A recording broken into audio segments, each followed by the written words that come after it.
Welcome, everyone. Today we're talking about how AI agents actually learn. Every week, agents get a little better at browsing, coding, and running real workflows. But here's the part that rarely gets explained. They don't get better by reading more of the internet. They get better by practicing, acting, failing, and being scored inside simulated worlds built for exactly that purpose. There's now an entire industry constructing those worlds, and the money involved is remarkable.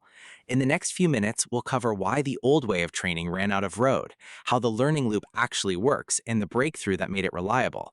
Then we'll go inside these training environments, meet the industry building them, and see how you can now use the same technique to shape a model of your own. The story starts with a wall. Language models got this far by imitating enormous amounts of human text and then being tuned on human preferences. But two researchers at Google DeepMind argued in a widely cited position paper that high-quality human data in domains like math, coding, and science is approaching its limit. Most of the material that can actually improve a strong model has either been consumed already or soon will be. And imitation carries a deeper problem. A model that copies human work inherits a ceiling, which is the skill of the humans it copied. Their proposed way forward is a different source of data entirely. Let agents generate their own training data by interacting with environments and learning from what happens, because that data keeps improving as the agent itself improves. Experience, not imitation, becomes the fuel. What does learning from experience actually look like in practice? Reinforcement learning is a simple cycle. The model attempts a task, something scores the attempt, and the weights shift toward whatever earned a higher score. The question that defines everything is who does the scoring. The first mainstream answer used people. Human reviewers ranked model outputs, a separate reward model learned to imitate those rankings, and the main model trained against that learned judge. That approach, called RLHF, built the modern chat assistant. But learned judges have a flaw. Optimize against one long enough, and the model discovers exploits, outputs that score well without actually being good. The team behind a major open reasoning model reported avoiding learned reward models in large-scale training for exactly this reason. They get gamed. The fix was to grade with things that can't be argued with. A unit test passes or it fails, a math answer matches or it doesn't, and code either compiles or it won't. That's reinforcement learning with verifiable rewards, RLVR for short. Pair it with an algorithm called GRPO, which scores a group of attempts against each other instead of running a separate critic model, and two of the most expensive components in the old pipeline simply disappear. A widely replicated open reasoning model, the one we covered in our DeepSeek video, demonstrated that this combination alone could produce long, self-correcting chains of reasoning. The open research community has been building on it ever since.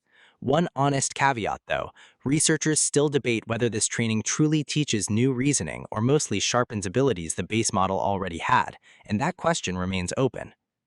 Verifiable rewards need somewhere to be verified, and that's what an environment is. Think of it as a gym for agents. The environment is the world the agent acts in, the tools they can use, and a state those tools affect, whether that's files, applications, or a simulated website. A task adds two more things: instructions and a grader that decides how well the agent did. In practice, these often ship as containers that a lab can spin up thousands of times in parallel during a training run. Picture a Git repository with a failing test suite, where the grader simply runs the tests, or a clone of a booking website with realistic listings, where the grader checks the final answer, or a spreadsheet application where the agent's pivot table gets compared to a reference. One well-built environment of that last kind can support hundreds of distinct tasks. Building those worlds well is hard, which is why an industry has formed around it, echoing the data labeling wave that came before.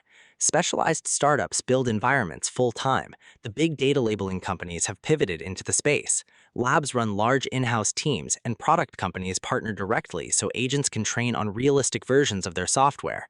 Independent research group Epoch AI, interviewing across the field, found contracts often running 6 to 7 figures per quarter, with individual tasks typically costing $200 to $2,000 each. One frontier lab reportedly discussed spending over $1 billion on environments in a single year. And the concern practitioners raise most is reward hacking, agents finding ways to satisfy the grader without doing the actual job. Quality matters more than quantity here.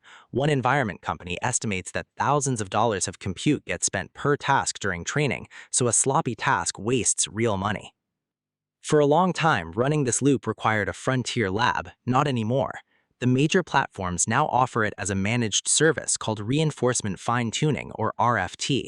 The workflow is the same loop in miniature. You supply prompts drawn from your actual workload, and you define the grader, custom code that checks correctness, or a judge model scoring against your rubric with templates to start with. The platform samples several responses per prompt, runs your grader over them, and applies the weight updates. One cloud provider even runs the same group relative algorithm we just talked about. Now, here's the question every technical viewer should be asking. If the base model is one shared endpoint serving every customer, how does any of this stay specific to you? Because the output is not a change to the shared model, it's a private fine-tuned variant, your organization's own model behind its own endpoint, shaped only by your tasks and your grader.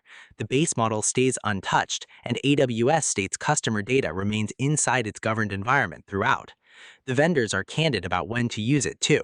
If your rewards start near zero, do supervised fine-tuning first, and if the base model already scores above 95%, you may not need this at all. Here's the through line worth remembering. Every evaluation that records full trajectories in structured rewards is one step away from being training data. Evaluation and training are converging into a single loop, which is why we say environments are the new datasets.